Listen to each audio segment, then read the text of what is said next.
그렇게 쉽지 않을 겁니다. 제가 설명할 수 있는 데까지 설명하겠습니다. 먼저 기억할 거 16장 17절부터 21절 잊지 마시라고 하시는 거예요.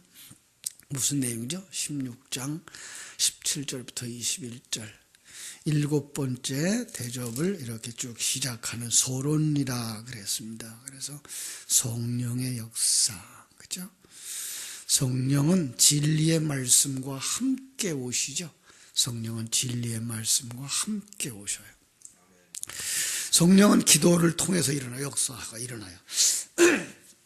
기도를 통해서 역사가 일어나요. 그래서 성령은 진리와 기도와 함께 일어나고 있는 사실들을 잊지 마시고, 그렇게 일어날 때 8장 3절부터 5절 말씀처럼 거기에 뭐가 나타나죠?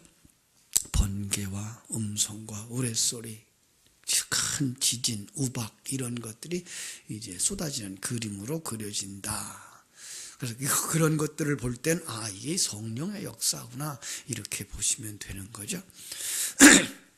또 이 대접이 하나하나 쏟아질 때마다 그걸 이렇게 한 부분 7개의 한 순서적인 걸로 보지 마시고 전체적인 걸로 보라. 그래서 우리의 일생토록 일어나는 성령의 역사, 신앙생활하는 전체 기간 속에 일어나는 성령의 역사 이렇게 보시면 되고요.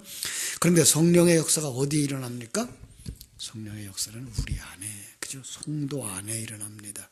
그래서 17장 1절부터 2절이나 3절부터 5절까지 우리가 살핀 것처럼 그 지진, 번개, 우박에 맞아 죽은, 그죠? 사단, 그리고 그 사단에 속한 세상, 그 세상에 속한 사람들, 또 우리 세상에 속한 옛사람, 그걸 갖다가 음녀라고도 말하고 바벨론이라고도 말한다고 하는 거. 그런데 그들이 얼마나 강하나, 얼마나 안 부서지나, 그리고 얼마나 우리를 강하게 미혹해 오는가 하는 이야기가 계속 강조되어지고 있죠. 그리고 어제는 이제 그들의 그 강함 가지고 어떻게 우리를 유혹하는가 하는 것까지 살폈습니다. 어떻게 유혹한다 그랬죠? 음행과 술수라는 말을 통해서 설명을 했습니다. 음행이라는 말은 어떤 뜻? 마땅히 하나님을 사랑하며 하나님과 하나 되어져 살아가야 할 하나님의 백성들로 하여금 눈을 세상으로 돌려서 세상을 사랑하게 만들고 세상에 빠지게 만들고 거기에 집중하게 만드는, 그걸 다른 아주 우리가 지금 듣기 거북한 말이지만 자꾸만 쓰는 말, 그걸 갖다 이제 기복주의 이렇게 말하는 거죠. 자꾸만 이 현실적인 복을 구하는 사람들 심지어는 신앙생활의 결과까지도 이 현실에서 받아 누린다든지, 혹은 천국에 가서도 이 세상 것과 같은 똑같은 개념의 물질적인 축복을 받을 거라, 상급을 받을 거라라고 하는 부분들을 가지고서 우리를 하나님과 하나님의 나라에 대한 생각보다는 이 물질적인 어떤 환상들을 키워주는 걸 갖다가 이제 기복주의라고 말하죠. 그런 사람들을 하여금 높은 자리에 올라가야 된다 하는 고지론이라는 말 쓰기도 하고, 성공이라는 말 써서 성공주의라고도 말하는 것들, 바로 그런 것 가지고 우리를 유혹하는 거죠. 그렇습니다. 그것뿐만 아니라 술수라는 말을 썼어요. 그죠? 술수, 복술과 마술과 기적들. 그래서 신앙생활의 목적을 이 땅에서 병고침, 이 땅에 있는 자기 앞에 떨어진 문제 해결, 그것들이 전부인 것처럼 그것에 매달려 살아가는 사람들. 그런데 그건 그런 얘기를 했죠. 아무리 기적을 많이 체험하고 많이 봐도 많이 가져도 다 언제 얘기라고요? 7, 80년밖에 일어나지 않는 현상. 병이 나도 100살 되면 돌아가셔야 된다고요. 그죠? 근데 우리는 그것들을 예수가 할 일, 성령이 할 일로 우리가 보고 있는 부분들이죠. 아니요.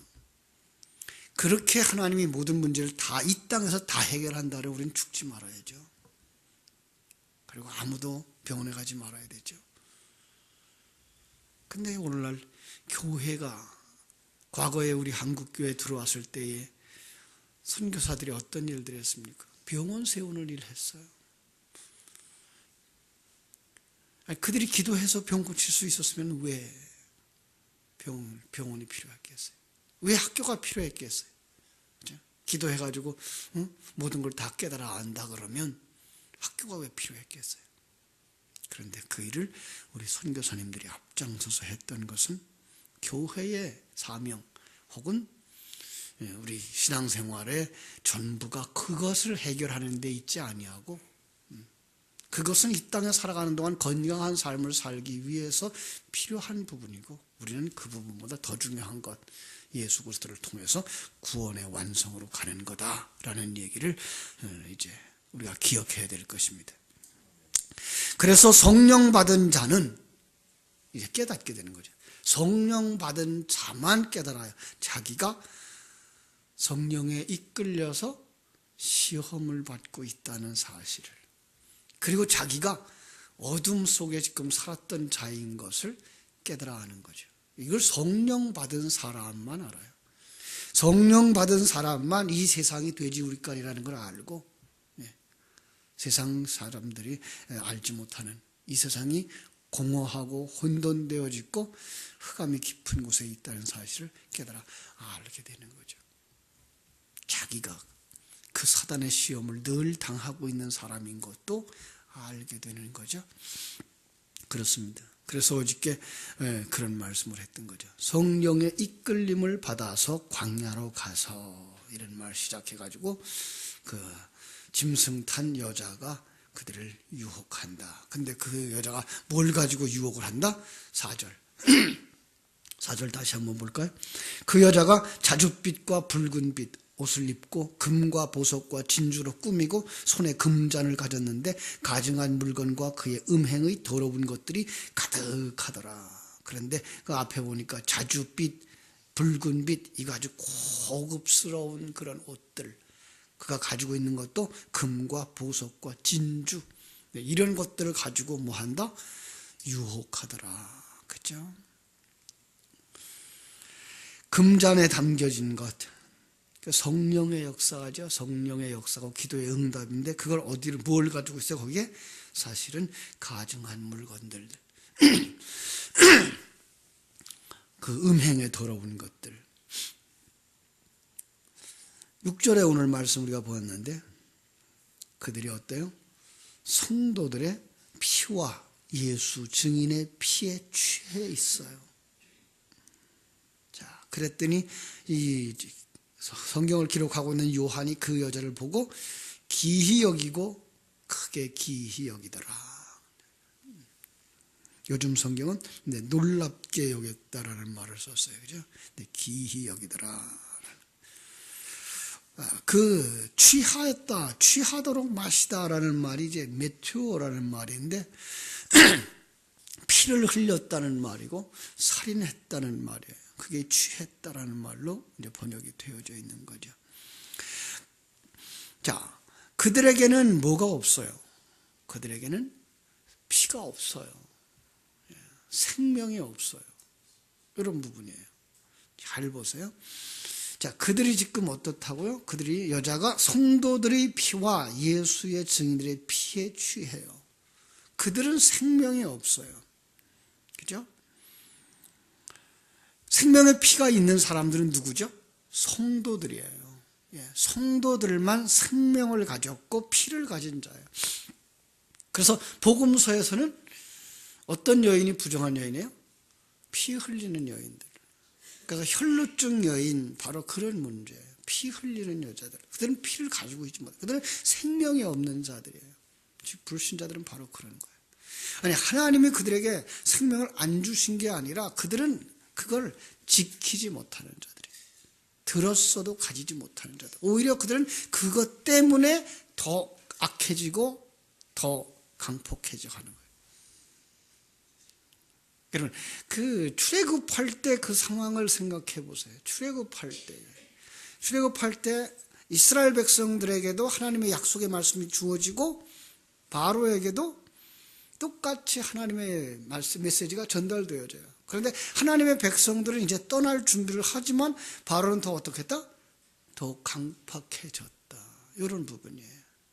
그러니까 생명을 가진 자들은 그 생명으로 말미암아 자라나는 반면에 이 생명이 없는 자들은 그 진리의 말씀을 들으면 들을수록 뭐한다? 더 강팍해진다. 예. 그게 바로 피에 취한 자들인 거예요. 특별히 그 피에 취한 자들은 지금 어디에 있는 자들을 얘기하고 있는 거예요? 내 안에. 밖에만 보지 마시자고요. 내 안에 있는 옛사람. 옛사람이 더 강팍해지는 거예요. 그런 부분이에요. 성도들은 진리와 생명의 말씀을 받으면 받을수록 성숙되어지고 완성되어져 가지만 사단에게는 더 악해져 가는 거예요. 요한이 그걸 보고 기이히 여기는 거죠. 정말 놀랍게 여기는 거죠. 불가사의라는 뜻이에요. 그 기이하다라는 이 다우마라는 단어는 정 불가사의하다. 어떻게 그럴 수가 있을까라는 거죠. 그럴 수밖에 없잖아요. 똑같이 설교를 듣는데 어떤 사람은 진리 가운데서 깊어져 가요. 어떤 사람들은 더 강팍해져 가고 더 힘들어져 가요. 이게 정말 놀라운 거죠. 하나님의 은혜를 입은 자와 하나님의 은혜를 입지 못하고 있는 자들인 거죠. 그러자 7절에 천사가 그래야지 이렇게 말하지. 야, 왜 놀라니? 7절에. 그죠? 왜 놀라니? 내가 여자와 그가 탄 7머리와 10뿔 가진 짐승의 비밀을 네게 가르쳐주마.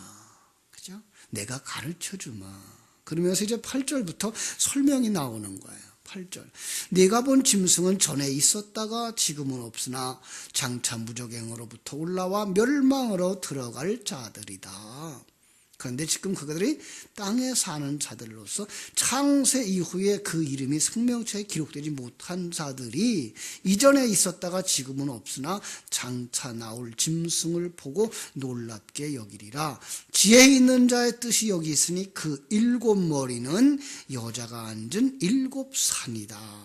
그리고 또 설명해요. 또 7왕이라 이렇게 말해요. 그러면서 설명하는데 또 놀라운 얘기는 5은 망하였고 하나는 있고 다른 하나는 아직 이르지 아니하였으나 이르면 반드시 잠시 동안 머무르리라.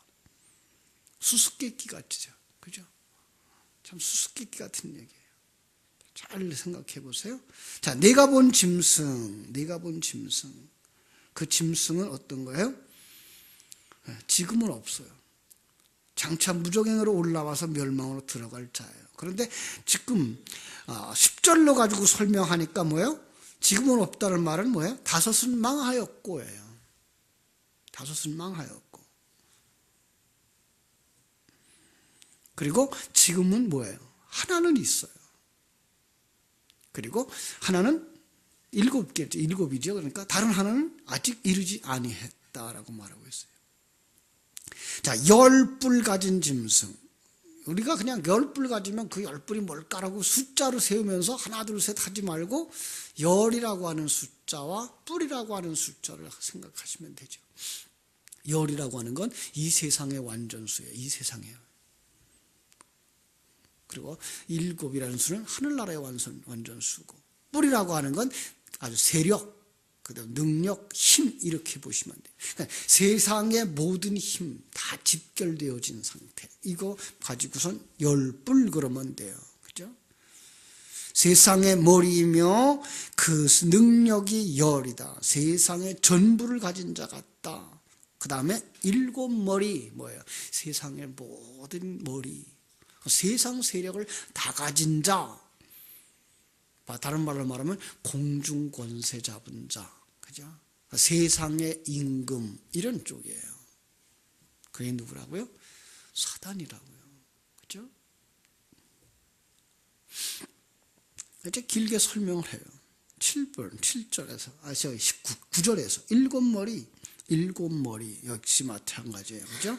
그 7머리를 여자가 앉은 7산 이렇게 또 말해요. 7산. 그래서 어떤 사람들은 그걸 갖다가 이제 일곱 산과 일곱 왕 그걸 갖다 로마 이렇게 표현해요. 왜냐하면 로마라고 하는 그 성이 바로 그런 산상 위에 서해져 있기 때문에 그렇대요. 어떤 사람은 뭐 중국이다, 북한이다 이렇게 얘기를 하는데 아니 그들도 그 일곱 산의 한 부분인 건 맞아요. 왜냐하면 하나님을 대적하는 세력들의 대표적인 현상들이니까. 근데 그들만이 아닌 뭐예요? 사단의 세력 가운데 있는 모든 세력, 그걸 보시면 돼요. 더 강하게는, 더 가까이는 누구예요? 내 속에 있는 옛사람. 그게 그렇게 로마가 얼마나 강했으며 바벨론이 얼마나 강했으며 얼마나 강팍했는지를 여러분이 기억하라는 거예요. 여러분 속에 있는 옛사람이 그만큼 강한 거예요. 여러분 참으로 진리와 비교했을 때에 그것은 그렇게 안 무너지려고 하는 자기 집착, 자기 자랑, 그리고 자기 것 이것들로 똘똘 뭉쳐진 여리고성, 초롱성벽이라 그러죠. 어떤 것으로도 부술 수 없는 그런 성. 어디에 있는 거예요? 내 안에 있는 옛사람이에요. 이게 안 무너진다고요. 이게 세상 것으로는, 세상의 이론과 철학으로는 아무리 부숴도 부서지질 않아. 오히려 세상의 이론과 철학 가지고는 더 강해지고 더 강팍해지고 더 커지는 녀석이 이게 옛사람인 거예요.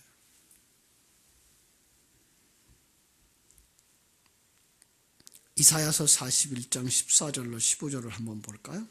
이사야서 41장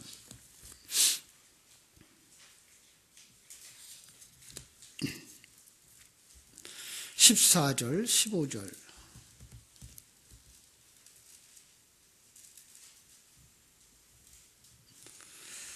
버러지 같은 너 야곱아, 너희 이스라엘 사람들아 두려워하지 말라. 나 여호와가 말하노니 내가 너를 도울 것이라. 네 구속자는 이스라엘의 거룩한 이이니라.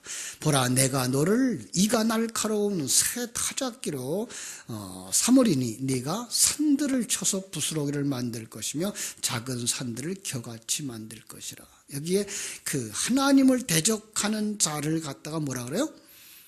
산이라고 말하고 있는 거예요.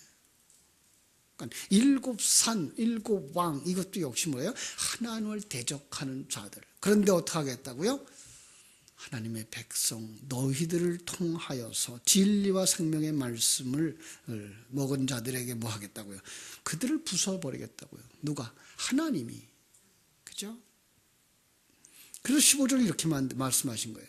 내가 너를 이가 날카로운 새 타작기로 삼으리니 내가 너를 그렇게 만들 거다. 이번에 내가 산들을 쳐서 부스러기를 만들 거다. 작은 산들은 아예 부스러기 겨같이 만들 거다라고 말하는 거예요. 하나님이 자기 백성들에게, 그죠? 자기 백성 속에 뭘 넣었어요? 여자의 후손. 이건 창세기 3장 15절로 말하면 이제 사단에게 먹혀진 인생들 속에 여인의 후손, 생명과 진리의 씨앗을 심어서 원수가 되게 하는 거죠. 그러니까 옛사람과 새사람이 원수가 되게 하고 마침내 새사람은 어떻게 하게 되는 거예요? 옛사람을 다 부숴버리겠다, 만들 거다. 하나님이 그 일을 하시는 거죠. 악의 세력, 사단과 그 사상을 부숴버리겠다. 뭘로? 말씀으로. 그러니까 여자의 후손이라고 하는 것 우리가 예수라고만 보지 마시고 예수 안에 담겨진 그리스도, 그 진리, 그 생명, 그 성령 그걸로다가 이제 부숴버려서 우리의 옛사람을 무너뜨리는 거예요. 옛사람의 사상 뭐예요? 내가 주인인 사상, 내가 왕인 사상, 내 행복만을 추구하는 사상, 그걸 부숴버리는 거예요. 우리의 힘으로가 아니라 이건 여인의 후손으로만 가능한 것이고 진리로만 가능한 것이고 성령으로만 가능한 거예요. 자, 본문으로 다시 돌아와서요. 일곱 산, 일곱 왕이라고 10절은 말하고 있어요. 그죠? 자, 일곱 완전수죠. 그래서 누구를 지금 모방하고 있는 거죠?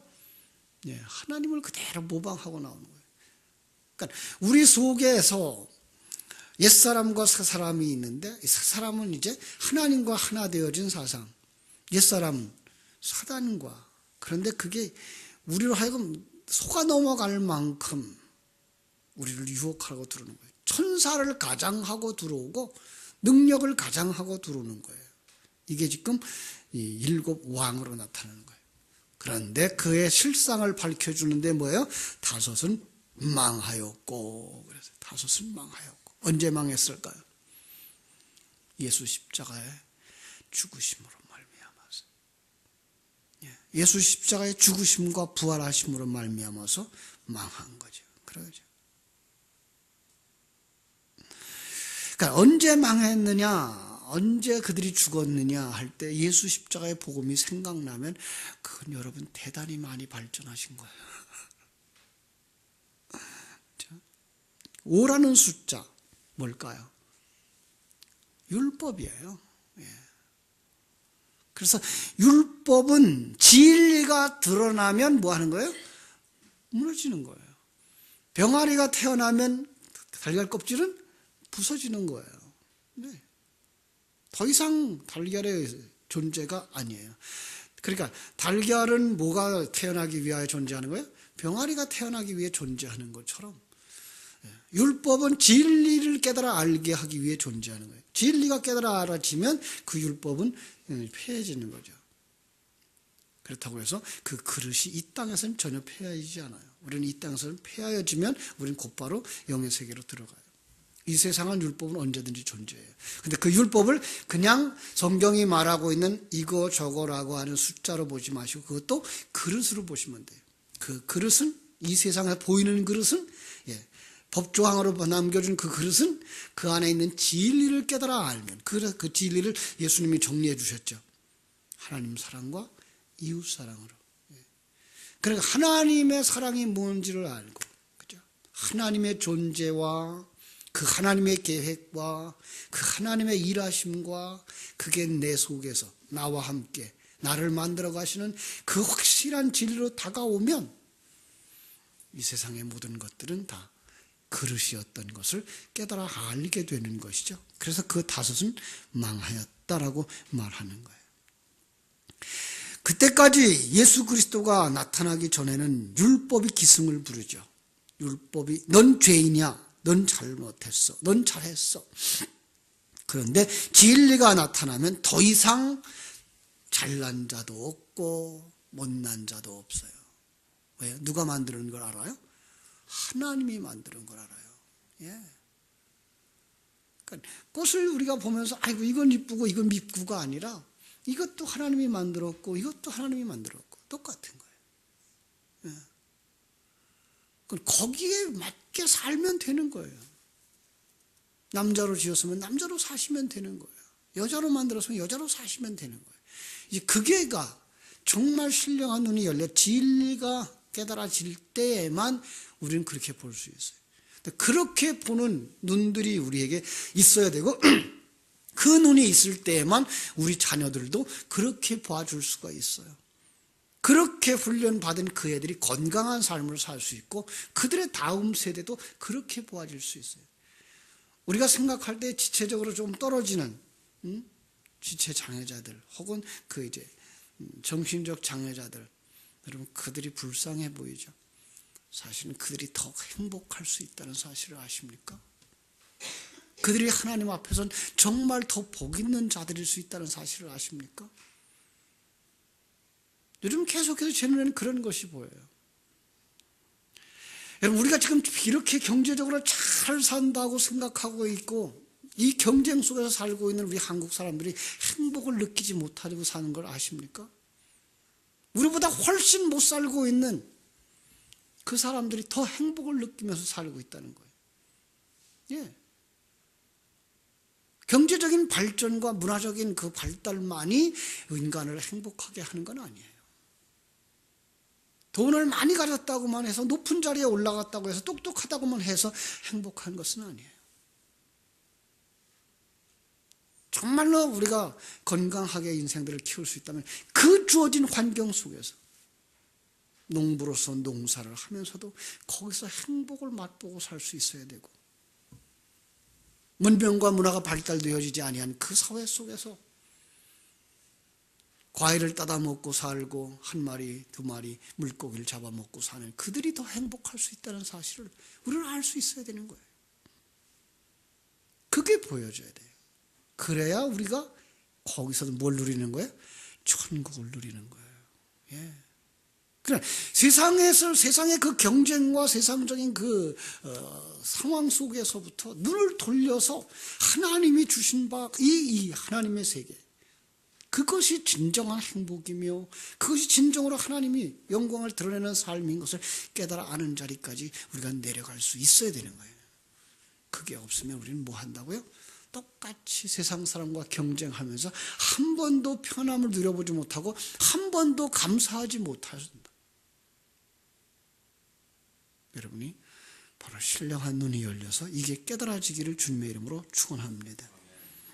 생명과 진리의 말씀이 나타나면 더 이상 사단이 율법을 가지고 하나님의 백성을 정죄하고 판단할 수가 없게 되는 거죠. 그걸 향해서 망했다라는 말을 쓰는 거예요. 망했다라는 말이 핍토라는 말인데, 밀려 내려가다, 고소하는 자리에서 진리에 의해서 밀려 내려가는 그런 의미인 거예요. 예. 더 이상 고소할 게 없어진 거예요. 더 이상 우리를 시기나게 할 수 있는 게 없어진 거예요. 그럼 하나 남은 건 뭡니까? 그게 현재형이에요. 예. 강하지도 않아요. 7이면 강한데 하나는 강하지도 않아요. 아주 작은 거예요. 그게 어디 있을까요? 예수 믿는 사람들 속에 아직도 옛사람으로 남아있는 거예요. 아까는 금방 강하다고 그랬는데 왜 지금은 강하지 않다고 그러죠? 그래서 진리가 여러분의 생명을 주장하게 되면 그건 아무것도 아닌 거예요.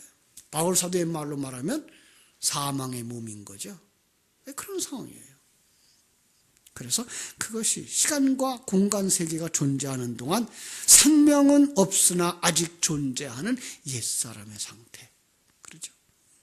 다른 하나는요, 내 밖에 있는 사단의 세력. 언제 나타나요? 이런 말이 있어요. 이르면 반드시 잠시 동안 머무르리라. 그 이르면이라는 뜻, 이르면 엘코마이예요. 엘코마이, 제가 여러 번 설명했는데 나타나다, 그죠? 나타나다. 잠깐 동안이라는 말은 짧은, 조금, 간단한 이 올리고스라는 뜻이고요.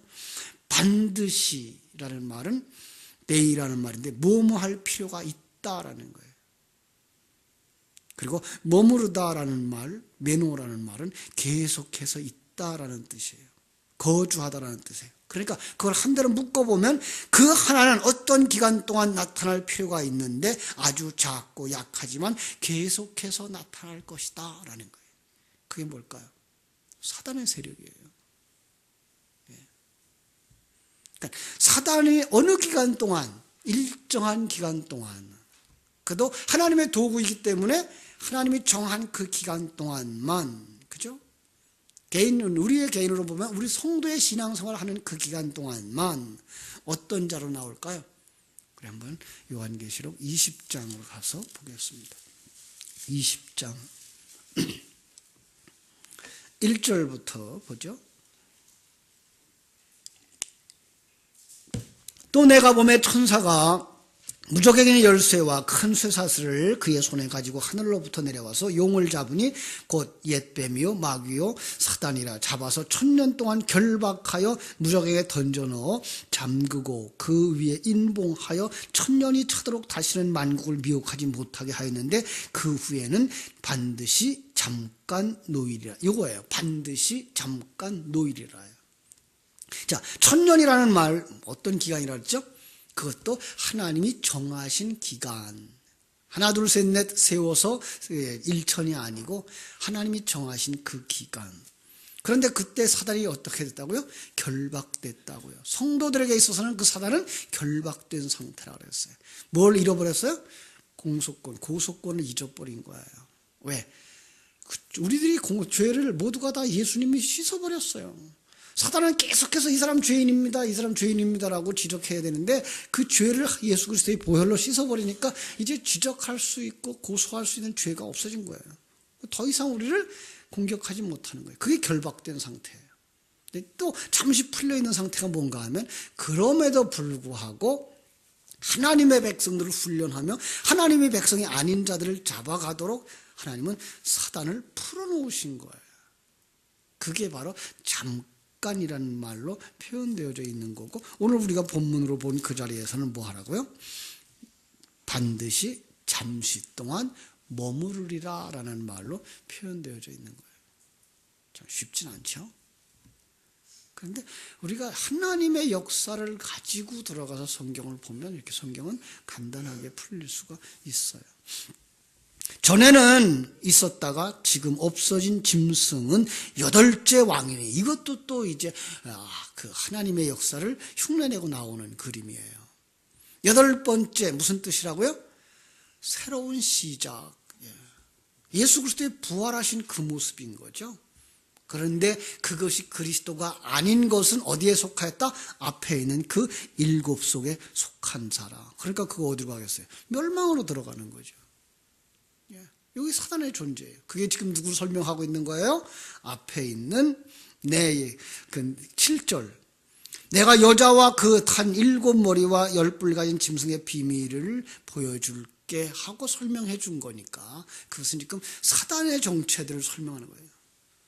자칫 속으면 우리는 그걸 보고 예수 그리스도라고 생각할 수 있고, 그걸 보고 성령의 역사라고 생각할 수 있고, 그걸 보고 하나님의 일이라고 생각할 수 있는 바로 그런 것들.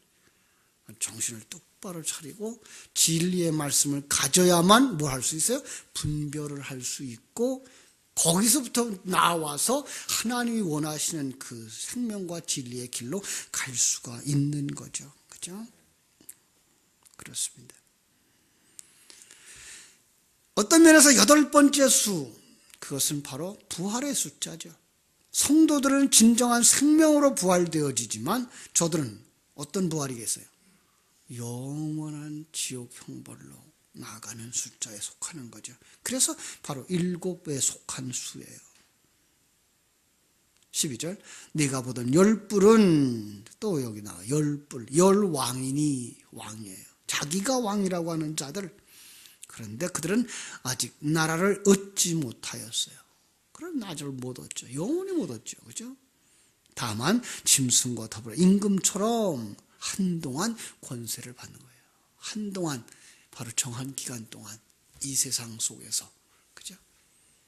결코 그들을 두려워할 것도 없는데, 우리는 두려워하는 게 아니라 거기에 속아 넘어가서 걱정이죠. 그죠? 그래서 그들의 그것 때문에 속지 마십시오. 세상에 그 어떤 지혜를 가진 자 앞에 너무 부러워할 것도 없고, 세상에 어떤 세력을 가진 자들 앞에 부러워할 것도 없고, 세상에 부귀영화를 가진 자들에게 부러워하지 마십시오. 중요한 건 그가 하나님의 생명을 가졌느냐, 그 천국을 가지고 있느냐, 하나님의 그 놀랍고도 크신 사랑을 아느냐. 그것이 있는 자는 생명이 있는 자예요. 그래서 하나님은, 사람들은 외모를 보거니와 하나님은 중심을 보는다. 그 사람 속에 하나님이 있느냐, 생명이 있느냐, 진리가 있느냐. 여러분들은 어떤 걸 가진 자입니까? 우리는 정말 영원한 것을 가진 자로 감사하고 만족하고 승리의 삶을 살아갈 수 있게 되기를 주님의 이름으로 축원합니다. 기도하겠습니다. 하나님 우리 아버지, 우리를 유혹하러 들어오고 있는 악한 사단 권세, 그 짐승을 탄 여자, 음료, 바벨론의 권세를 가지고 우리를 미혹할 때 우리는 너무나도 쉽게 그들의 그 유혹에 넘어가서 세상 것 가지고 또 판단합니다. 또 가졌다고 자랑스러워하고 못 가졌다고 또 이렇게 열등감에 빠지는 이런 사람들입니다. 하나님, 거기에서 벗어나 나를 나되도록 만드신 그 하나님, 그 크고 놀라우신 지혜와 능력과 권세를 가지신 분이 하나님의 뜻이 계셔서 나를 이렇게 만들었다고 한다면 그 속에서 감사할 수 있는 믿음, 그 하나님에 대한 신뢰, 그 하나님에 대한 사랑을 우리의 가슴 속에 충만히 부어 주시옵소서. 그래서 하나님을 알고 그 속에서 하나님과 함께 동행하는 삶을 살아 세상의 어떤 것으로 마귀가 유혹한다고 할지라도 세상에 그 어떤 것이 내 안에 있는 속사람을 부채질한다고 할지라도 거기에 속아 넘어가지 말고 하나님 주신 그 진리와 영원한 세계, 보이지 아니하지만 보이는 것처럼 붙잡고 가고 가지지 못했지만 가진 것처럼 볼 수 있는 신령한 믿음과 능력들을 공급하여 주시고 그것이 날마다 되새김질 되게 해주시고 그래서 승리의 사람들로, 감사의 사람들로, 찬송의 사람들로, 흔들림이 없는 사람들로, 강하고 담대한 사람들로 살아갈 수 있도록 축복해 주시옵소서. 오늘 하루도 하나님이 우리를 어떤 상황 속에 갖다 놓으시든지 그 속에서도 흔들림이 없이 하나님을 찬송할 수 있는 바울처럼 옥에 갇혀도 베드로처럼 옥에 갇혀도 죽음을 두려워하지 아니하고 얽매임을 두려워하지 아니하고 찬송할 수 있는 질병이 오더라도 실패가 오더라도 결코 연약해지지 아니할 수 있는 강하고 담대한 믿음의 사람들, 기뻐할 수 있는 믿음의 사람들, 찬송할 수 있는 믿음의 사람들로 키워주시고 양육시켜 주시옵소서. 예수님의 이름으로 기도하옵나이다. 아멘.